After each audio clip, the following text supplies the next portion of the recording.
আসসালামু আলাইকুম সবাইকে। এটা হচ্ছে গতকাল রাতের একটা ভিডিও। আমাদের এলাকায় কি যেন হয়েছে, টাঙ্গাইলে কারেন্ট থাকেই না বলতে গেলে রাতে। তো আমি হচ্ছে বেশ অনেকক্ষণ ওয়েট করার পর রাত 11টার দিকে কারেন্ট আসার পর পড়তে বসে যাই। তারপর আমার ভাই আবার 11:30টার দিকে এসে ওর বায়না শুরু হয়, ও হচ্ছে চাউমিন খাবে। তো কি আর করার, বেশ বারবার বলার কারণে মনে হলো একটু বানিয়ে দিই। তো সেখানে যাওয়ার পর আর কি যতক্ষণ নুডলসটা বানিয়েছি ঠিক ততক্ষণে কারেন্ট ছিল। যেই খাবারটা শেষ হয়েছে সাথে সাথেই কারেন্ট চলে গেছে। বলেন তো কী পরিমাণ মেজাজ খারাপ হয় এরকম পরিস্থিতি হলে।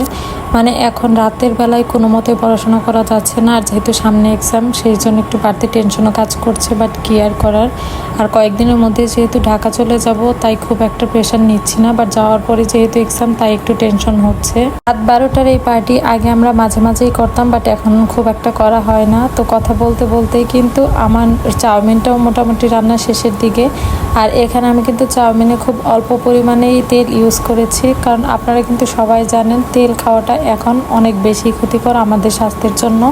কারণ হচ্ছে সব কিছুতেই যে হারে হচ্ছে বাংলাদেশে ভেজাল মিক্সড করছে, তো সেই কারণে সব কিছুই একটু স্কিপ করার চেষ্টা করছি, তাতে যদি একটু সুস্থভাবে বাঁচা যায় আর কি। তো আজকের ভিডিওটি পর্যন্তই, ভালো থাকবেন সবাই।